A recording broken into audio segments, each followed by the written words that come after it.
তারা বলছে আওয়ামী লীগ আর কি ধ্বংস হয়ে যাবে, আওয়ামী লীগ ভেবে আসেনি। আওয়ামী লীগ কারো পরগাছা না, আওয়ামী লীগের শিকড় অনেক বেশি শক্তিশালী। এই মাটি মানুষের জন্য আওয়ামী লীগ সৃষ্টি, ছাত্রলীগ লাশ পেল, সরকার পড়ে যাবে এই থিওরিতে।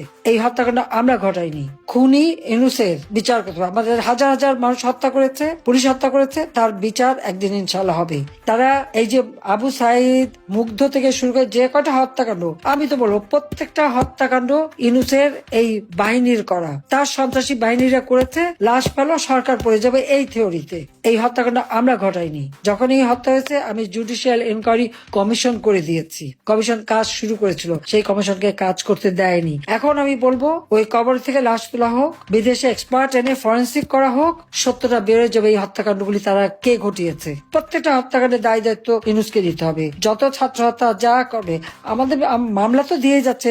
আমার তো 350 প্রায় 350 মতন আমার বিরুদ্ধে মামলা, অগণিত নেতা কর্মী সবার বিরুদ্ধে মামলা, এমনকি আমাদের ছেলে মেয়ে রেহানার বাচ্চারা কাউকে বাদ দিচ্ছে না, সবার বিরুদ্ধে মামলা দিয়ে যাচ্ছে। আর নিজের মামলা সব তুলে নিয়েছে। কাজে 8 মাসে ইনুস যা কামাই করে নিল আর যত ব্যবসা বাণিজ্য নিয়ে নিল, আর তার থাকার দরকার আছে বলে আমরা মনে করি না। এখন সে যত তাড়াতাড়ি যায়, বাংলাদেশের মানুষ হাত ছেড়ে বাঁচে, রেহাই পায়, বাংলাদেশের মানুষের শান্তি ফিরে আসে। তারা বলছে আওয়ামী লীগ আর কি ধ্বংস হয়ে যাবে, আওয়ামী লীগ ভেসে আসেনি। আওয়ামী লীগ কারো পরগাছা না, আওয়ামী লীগের শিকড় অনেক বেশি শক্তিশালী। এই মাটি মানুষের জন্য আওয়ামী লীগ সৃষ্টি, ছাত্রলীগ সেই 48 সালে ভাষা আন্দোলন থেকে যার সৃষ্টি, আর আওয়ামী লীগ 49 সালে এই দেশের স্বাধীনতা অর্জন থেকে শুরু করে অর্থনৈতিক উন্নয়ন, আজকে আমরা যে উন্নয়নশীল দেশের মর্যাদা পেয়েছি, এটা কিন্তু আওয়ামী লীগের আমলেই হয়েছে। কাজে আওয়ামী লীগ দেশের মানুষের জন্যই কাজ করেছে। কাজে আওয়ামী লীগকে এত মেরে ধরে শেষ করে দেবে, এটা হয় না। আওয়ামী লীগের যেখানে আছেন প্রত্যেকে এবং মুক্তিযোদ্ধারা সকলে যার যা কিছু আছে যেভাবে আছেন সেইভাবে সকলকে রুখে দাঁড়াতে হবে।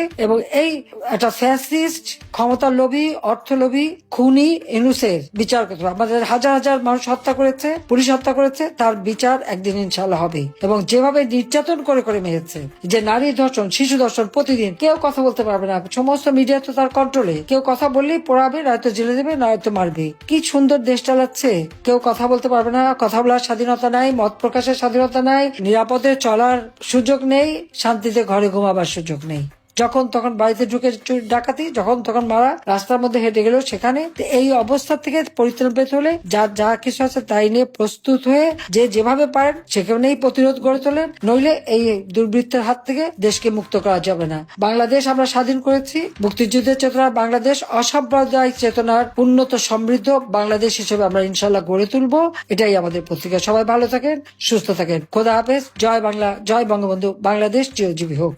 তারা আবু সাইদ, মুগ্ধ থেকে শুরু করে যে কটা হত্যাকাণ্ড, আমি তো বলবো প্রত্যেকটা হত্যাকাণ্ড ইনুসের বাহিনীর করা, তার সন্ত্রাসী বাহিনীরা করেছে, লাশ পেল, সরকার পড়ে যাবে এই থিওরিতে। এই হত্যাকাণ্ড আমরা ঘটাইনি। যখন এই হত্যা হয়েছে আমি জুডিশিয়াল ইনকোয়ারি কমিশন করে দিয়েছি। কমিশন কাজ শুরু করেছিল, সেই কমিশনকে কাজ করতে দেয়নি। এখন আমি বলবো ওই কবর থেকে লাশ তোলা হোক, বিদেশে এক্সপার্ট এনে ফরেন্সিক করা হোক, সত্যটা বেরোয় যাবে এই হত্যাকাণ্ডগুলি তারা কে ঘটিয়েছে।